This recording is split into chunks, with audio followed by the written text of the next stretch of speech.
Hello everyone. आज हम discuss करेंगे टॉपिक टाइफाइड फीवर के बारे में। तो देखिए, टाइफाइड फीवर को सबसे पहले क्या और नाम दिया जाता है। तो टाइफाइड फीवर को एंटेरिक फीवर भी कहा जाता है। ठीक है, टाइफाइड फीवर को क्या बोलते हैं? एंटेरिक फीवर बोलते हैं।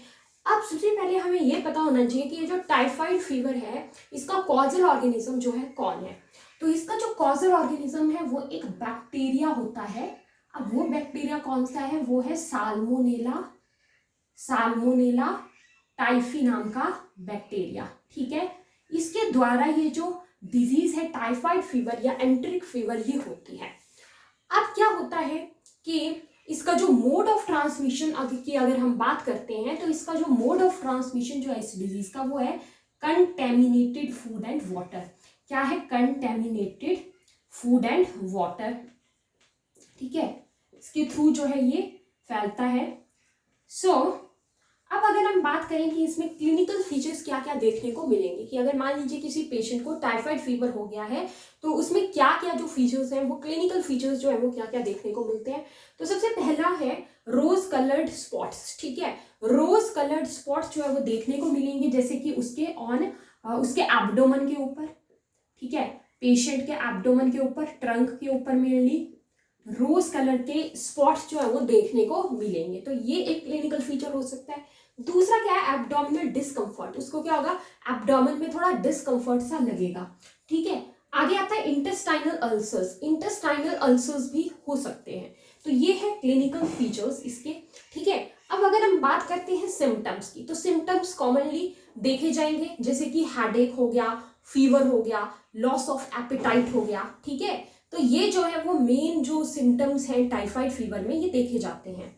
ठीक है, अब देखिए, अगर हम बात करें ऑन एग्जामिनेशन कि ऑन एग्जामिनेशन पेशेंट में क्या देखने को मिलता है, तो ऑन एग्जामिनेशन पेशेंट में रिलेटिव ब्रेडिकार्डिया देखने को मिल सकता है। अगर हम बात करते हैं कि रिलेटिव ब्रेडिकार्डिया का क्या मतलब हुआ, देखिए, एक तो होता है ब्रेडिकार्डिया। ब्रेडिकार्डिया का मतलब होता है कि जो हार्ट रेट है, ठीक है, वो कम हो गया। ठीक है, तो उसको क्या बोलते हैं? ब्रेडिकार्डिया बोल देते हैं मेडिकल टर्मिनोलॉजी में। ठीक है, लेकिन अगर बात की जाए रिलेटिव ब्रेडिकार्डिया की, अब ये क्या है? देखिए, होता क्या है कि अगर मान लीजिए टेम्परेचर जो है वो बढ़ रहा है। ठीक है, जैसे मान लीजिए किसी पर्सन का जो टेम्परेचर है, जैसे मान लीजिए वो बाय 1 डिग्री फ़ारेनहाइट अगर बढ़ा, ठीक है, बाय 1 डिग्री फ़ारेनहाइट अगर किसी का जो नॉर्मल से 1 डिग्री फ़ारेनहाइट अगर बढ़ जा रहा है अगर टेम्परेचर मान लीजिए, तो क्या है कि अब देखिए, तो क्या होगा कि उसका जो पल्स रेट है वो भी उतना ही ज्यादा बढ़ेगा साथ साथ में। ठीक है, उतना ही मतलब उसका पल्स रेट भी बढ़ेगा। ठीक है, जैसे मान लीजिए किसी पर्सन में जो टेम्परेचर है वो बाय 10 डिग्री फ़ारेनहाइट जो है वो बढ़ जाता है। कितना? 10 डिग्री फ़ारेनहाइट अगर टेम्परेचर जो है वो बढ़ जाता है किसी पर्सन में। ठीक है, तो क्या होगा कि उसमें क्या होगा कि जो पल्स रेट है, ठीक है, या जो हार्ट रेट है, जैसे क्योंकि हमें नॉर्मली पता है कि जो हमारा जो नॉर्मल पल्स रेट होता है वो होता है नियर अबाउट 72 टाइम्स पर मिनट। ठीक है, या ये वेरी कर सकता है कि 80 तक, ठीक है, या नियर अबाउट 65 तक, 70 तक, ये भी नॉर्मल माना जाता है। तो क्या है कि अब देखिए, अगर मान लीजिए 10 डिग्री फ़ारेनहाइट अगर टेम्परेचर बढ़ रहा है, जैसा कि फीवर के केस में होता है, अगर ऐसा जो है वो टाइफाइड के पेशेंट को जो है वो होता है, ठीक है, तो क्या होगा कि उतना ही मतलब उसका जो हार्ट रेट है वो भी बढ़ेगा। मतलब कि आप ये बोल सकते हो कि अगर मान लीजिए बाय 10 डिग्री फ़ारेनहाइट उस पर्सन का टेम्परेचर बढ़ रहा है, तो जो हार्ट रेट है वो 72 के बजाय उसका 82 टाइम्स पर मिनट हो जाना चाहिए। ठीक है, ये तो होता है नॉर्मल फंडा। लेकिन रिलेटिव ब्रेडिकार्डिया का मतलब क्या हुआ? जैसे मान लीजिए कि जो टेम्परेचर है वो तो बाय 10 डिग्री फ़ारेनहाइट ही बढ़ा, ये मैं एक एग्जांपल ले रही हूँ, लेकिन अगर मान लीजिए जो हार्ट रेट है, ठीक है, वो उतना ज्यादा जो है वो नहीं बढ़ा, वो उतना ज्यादा नहीं बढ़ा। मतलब मान लीजिए कि जो टेम्परेचर था वो तो मान लीजिए 10 डिग्री फ़ारेनहाइट बढ़ा था, लेकिन यहाँ पे हुआ क्या है कि जो हमारा जो हार्ट रेट है, ठीक है, वो भी उतना बढ़ना चाहिए था, मतलब 10 बढ़ना चाहिए था, 82 हो जाना चाहिए था अगर नॉर्मल 72 था। ठीक है, तो मान लीजिए वो उतना ज्यादा नहीं बढ़ पा रहा है, वो मतलब बाय 8 बढ़ रहा है हार्ट रेट, या बाय 7 ही बढ़ पा रहा है, तो उसको हम लेते हैं अंडर रिलेटिव ब्रेडिकार्डिया। ठीक है, तो ये होता है हमारा रिलेटिव ब्रेडिकार्डिया, जो कि ऑन एग्जामिनेशन टाइफाइड फीवर के पेशेंट में देखने को मिलता है।